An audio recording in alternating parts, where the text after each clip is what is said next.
Hello YouTube and welcome to LD restoration part 16 now. As you can see, it's looking a lot more like an engine. I've been very busy. I'm sorry for the lack of updates, but yeah, I've been quite busy, got a bit carried away. I was going to do a YouTube video, but Dad was busy doing stuff, so I couldn't do anything. He's making so much noise and everything. But yeah, so this is how far we got. Don't know what your opinions are of it. It's had new rings. It's got compression. I just like put the flywheel on, turn it over. I couldn't hear no leaking through the valves and everything. So it all seems pretty good in here. We got those are there we go. That there, it might sound like a lot, but that's actually 2/1000ths of an inch tappet clearance.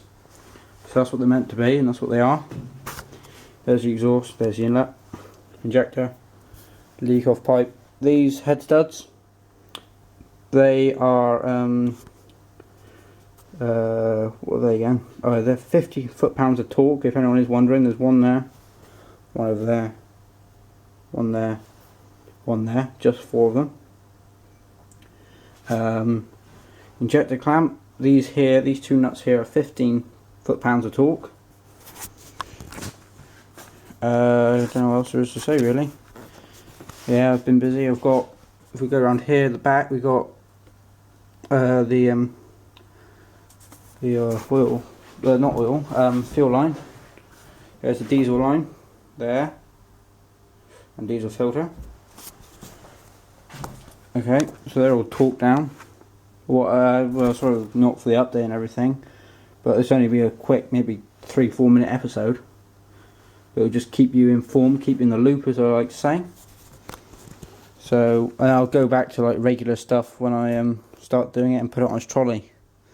Maybe even part 17. Well, hopefully, maybe if we get to part 20 maybe the first startup. But yeah, here's also what I got. I got the exhaust pipe. Here you go. There's the elbow, coupler, and silencer at the top. So we should get, if it's smoke, if it's got a bit of clag, we should have a nice black cloud of smoke. Dad was saying it's a bit high, and I've had people comment saying about my idea about people pushing the engine by the exhaust pipe. But what I am going to do is at rallies, when the rally's finished, I just like what you usually do, unscrew the pipe. Can't really push it, and I'm going to put the tarpaulin over it and unscrew it. There's the silencer there. It's all looking pretty nice, so just screw that on there.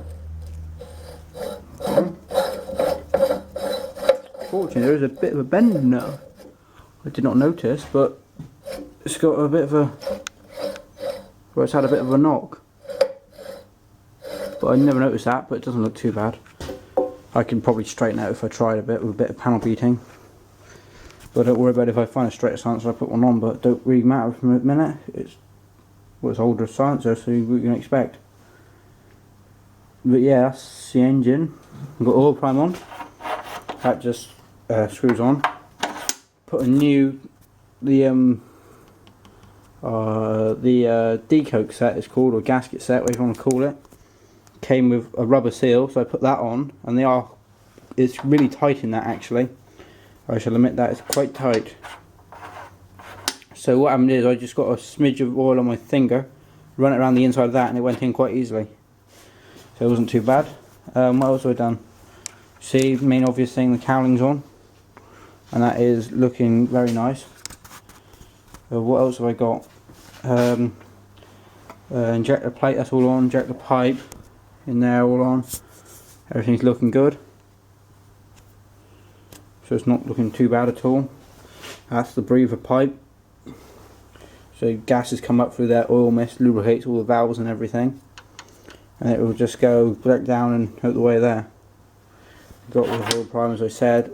There's your air filter, oil bath air filter.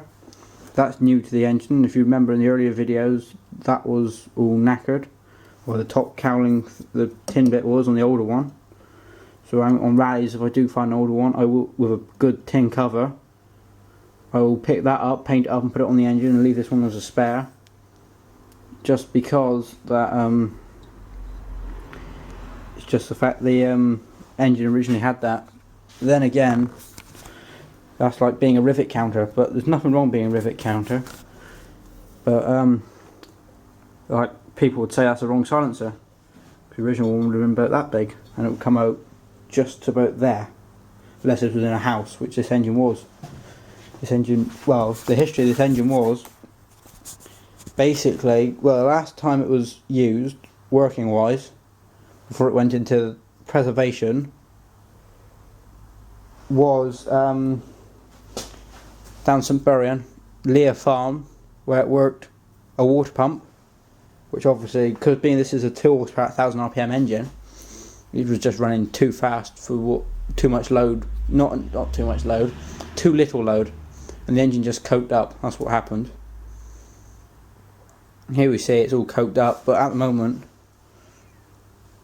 what we got now is apparently Mr. John Lear, he bought the engine off farm sale, so saved it from the scrap man, I would have so seized up.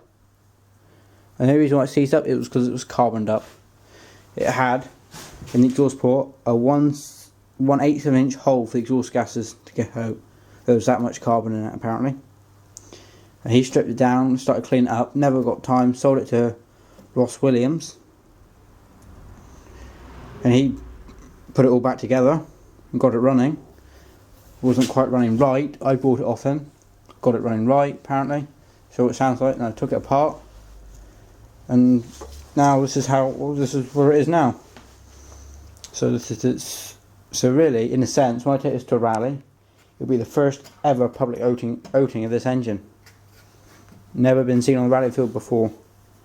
And down our way in Cornwall, we don't have very many LDs or LRs on the rally field. We got the odd CS, but a lot of us people down Cornwall apparently don't like diesels, but I don't mind. I love them. I do. And here, yes.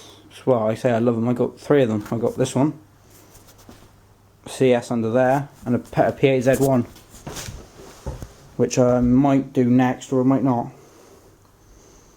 But yeah, and there's a rocker cover there. That will just, well, let's pop that on there, and you get a rough idea of what the engine will look like when it's kind of done. Looking smart. I know it looks a bit like a green blob, if you know what I mean. But time the brass works polished up, and you got this bit here polished up, and you got like the lister transfer there. Because look how shiny that paint is. That is beautiful paint finish, absolutely beautiful. You can see that. You can probably read the craft masters in the paint. Not quite. Yes, you can. There you go. Look at that. That's how good the paint finish is. I'm quite pleased. And then you got the black as well. You can't quite, but that is pretty good. Nice exhaust pipe as well. So the only things I've really got to get for this engine now are the fuel filter, which is just needs putting on. New fuel filter, put in that, and then we will be laughing otherwise when we get the fuel filter on. Put the fuel filter on, put oil in the sump, put it on its trolley, put the flywheel on, because we'll make the trolley, put the engine on the trolley, then we'll put the flywheel on, fill the sump up with oil, turn the engine over, make sure we got plenty of oil pumping around it. Then we'll go for put diesel in the tank, bleed it through, and then go for a fire up, which I can't wait. Because I want this engine done by, would be nice to get it done by.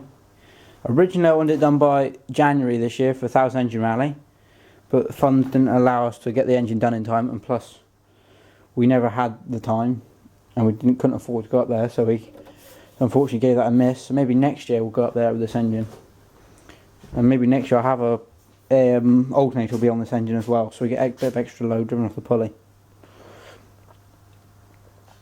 Yeah, that's the story. That's what I want to do with this engine. And this engine, people say on my, because when I bought this engine I thought I was going to get rid of it, but I didn't want to get rid of it, because I thought, no, I quite like this engine, so I kept it.